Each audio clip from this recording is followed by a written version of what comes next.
Hello! So before I get into my full mod list and everything that I've done to build my drift car, I just wanted to give out a quick disclaimer that I don't claim to be a professional in any sort.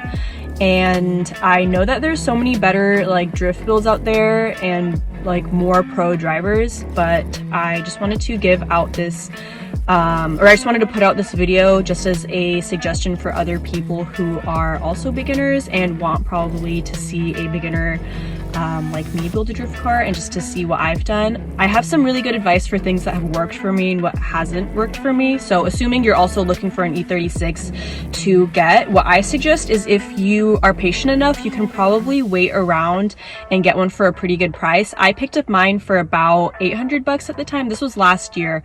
You just have to be pretty patient, find a good car that seems to be worth it. The downside of my car is that when I got it, it was automatic, so I had to do a manual swap on it. So I think the $800 purchasing price was kind of a little bit higher due to the fact that I had to do a manual swap on it. I hope that makes sense. So I'm assuming you're not going to go get a rig and a flatbed to tow your drift car. So you have to register the car. So I suggest getting something that's kind of easy to register. It's like such a pain to have to deal with registering a car. I've been there. It's not something you want. It's not like fun to have to worry about registering a car.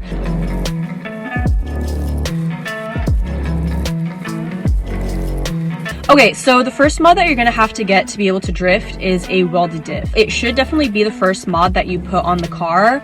You can do that while also doing the suspension, which is what I did. You're gonna have to get something with a higher spring rate. So I put KWs on my car, and after having them for about a year, I don't really suggest them anymore as a good suspension for drifting. It's a really nice suspension for if you just want to have a stance build. Honestly, I'm not a huge fan of them for drifting. I feel like my car still has a lot of body roll on it. I can see the car and I can feel it just sort of like going side to side when I drift, which is not what you want. I'm currently working with another company right now to try to get a sponsorship for a new suspension, so I'm super excited about that.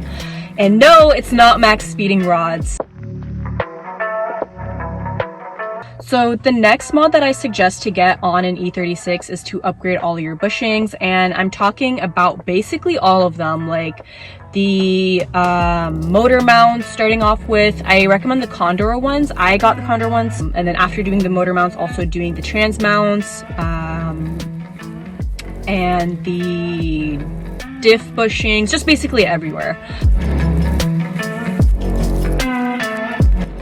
The next mod that I suggest, a lot of people also suggest to start like drifting without any angle or anything at first. I learned how to drift with angle, but if you can, you should probably, you know, at this point right here, just stop, go out and practice. It's always suggested to do that. But what I did is I threw on welded knuckles and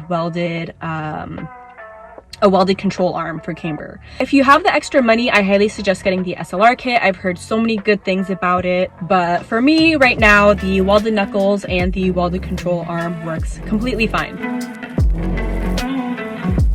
As far as under the hood, what I suggest and what everyone suggests is to do a cooling refresh. So like the radiator, water pump, the hoses, the expansion tank, all of that. These tend to go out on BMWs, not just an E36, but also like an E30 and E46. The cooling system is like super whack on these cars. So that's always suggested to replace also on the car. And besides that, from under the hood, another thing that I suggest to replace on an E36 is the valve cover. Mine's was leaking a lot of oil. So this is actually what Max Speeding Rod sponsored me for. They gave me a valve cover for my car, which is super cool, and it has worked really, really good for me so far. If you don't want to get the Max Speeding Rod one, I think you can just order a new valve cover off of like eBay or something. You can also always just do the gasket.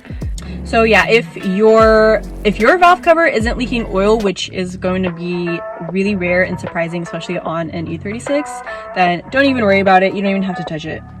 And another thing for under the hood that I suggest is to do the oil pan gasket. Mine was also leaking a lot of oil from there. Again, my car wasn't leaking too much to be like losing oil to the point where it's gonna like blow up or anything, but it's just always a really good idea to redo these gaskets. This next suggestion isn't super necessary, but if you want to try to add a little bit of power, I suggest doing the headers on your car. I got short tube headers, and with that also it deletes the secondary air pump and just creates a little bit more airflow in the car, and adding an intake also. I got an AFE intake because I wanted my car to be carb legal for California. If you're not in California, if you're not worried about being carb legal part, you don't have to get an AFE one, because the AFE was kind of expensive. I know K&N is a little bit cheaper and also carb legal, so you can do that. But this just helps generate a little bit more airflow for the car. You do have to get a tune for all of this, which I haven't done yet, but debatably it adds about like 10 horsepower with all of this, which doesn't sound like too much, but I think it would be a cool amount just for cheap and not having to add a turbo or a supercharger or anything.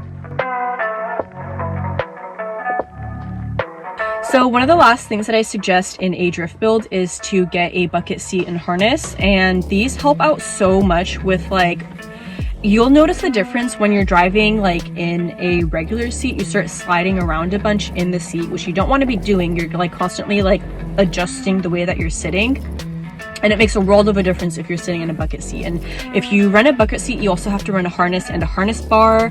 Oh, another safety thing is to have that the fire extinguisher, so you have to pick that up.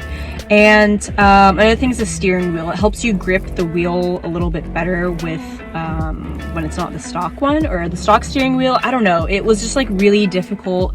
Not really, obviously, because I was still able to drift with it, but it makes a difference when you run the proper interior setup when you're drifting. Another big thing that I don't want to leave out that I think is super important is the amount of money you're going to be spending on tires. But that's a good way to save money on tires, is if you go and like ask a tire shop like Wheelworks or something if they have extra tires that they're going to throw out, because they do have to pay to throw away the tires. There's like a $5 disposal fee for each tire, so for the most part they are willing to give them away for free. One of the last mods that I've done on my car and that I suggest is to customize it to your own liking. This is obviously something that's like, well, duh, I'm gonna make the car look the way I want it to. But it's just like something that looks fun, do something different. Don't let like other people's judgments like hold you back from, you know, doing something that you think is cool. And yeah, besides that, I spent a little bit of money here and there just doing like customizations and stuff, like picking up the LTW wing, and yeah, just really small things here and there.